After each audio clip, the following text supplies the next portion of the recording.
1857 से शुरू होने के बाद 1947 तक यानी 90 साल तक देश की आजादी की लड़ाई चली। उन 90 सालों में लाखों हमारे पूर्वजों ने देश के लिए जान दे दी। उसमें हिंदू, मुस्लिम, सिख, हर समाज, ऐसा कोई जाति, ऐसा कोई धर्म नहीं है जिसके युवाओं ने, जिनके लोगों ने आगे आकर देश के लिए अपनी जान न दी हो। सभी लोगों ने इस देश की आजादी के लिए अपनी जान कुर्बान की, तब जाके हमारा देश 15 अगस्त 1947 को आजाद हुआ। हम आजाद तो हो गए, हमारा देश आजाद हो गया, लेकिन जब आजादी के बाद हमें जो देश मिला, हमारे देश में गरीबी, भुखमरी बहुत चरम सीमा पर थी।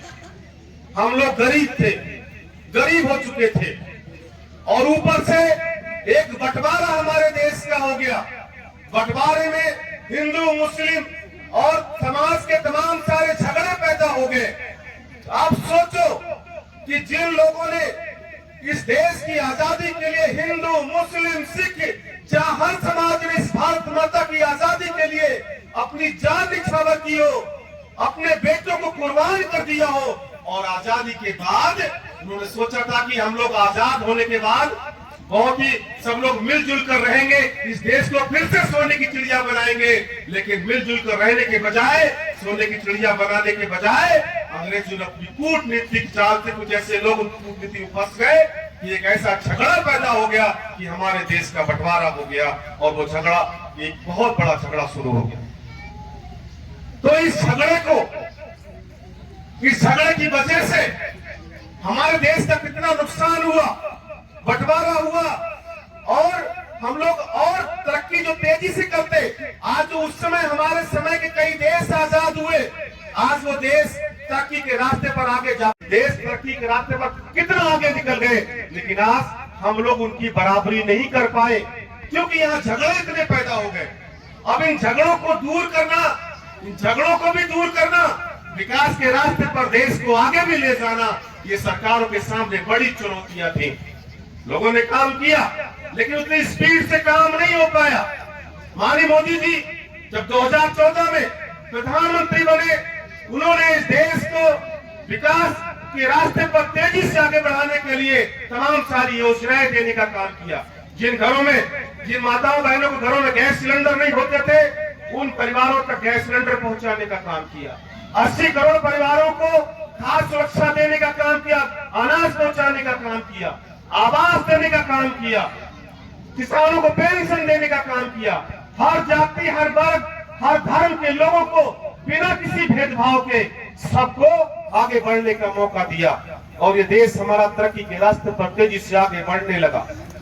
2019 में फिर से लोगों ने भरोसा किया, फिर से दूसरी बार उन्हें माननीय मोदी जी को इस देश का प्रधानमंत्री बनाया, और उन्होंने तेजी से इस देश के लिए रात दिन मेहनत करके तमाम सारी योजनाएं चलाई।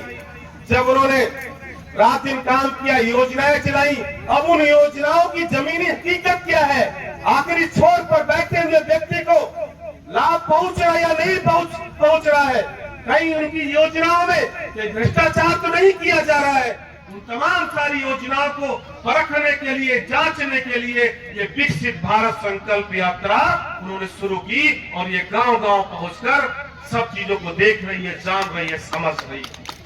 ये उद्देश्य इस यात्रा का है।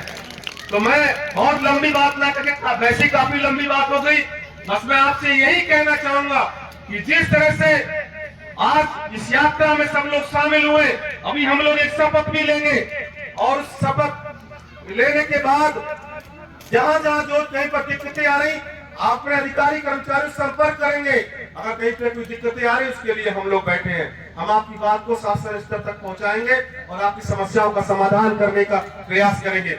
मुझे आशा ही नहीं, पूरा भरोसा है कि जिस तरह से आप सभी लोगों ने 2014 में, 2019 में माननीय मोदी जी को इस देश की सत्ता दी, उन्हें इस देश का प्रधानमंत्री बनाया, तो मुझे पूरा भरोसा है कि ये 2024 जो आज 7 दिन हुए, 2024 को शुरू हुए, इस 2024 की सबसे पहले आप सभी लोगों के लिए बहुत बहुत बधाई, बहुत बहुत शुभकामनाएं। और मैं ऐसी आशा और उम्मीद करता हूं कि इस 2024 में आप 2014, 2019 की तरह इस 2024 में मौका फिर मिलने वाला है। और मुझे पूरी उम्मीद है, पूरा भरोसा है कि इस 2024 के चुनाव में भी आप लोग पूरी प्रचंड बहुमत के साथ माननीय नरेंद्र मोदी जी को तीसरी बार इस देश का प्रधानमंत्री बनाकर देश की सेवा करने का अवसर प्राप्त करेंगे।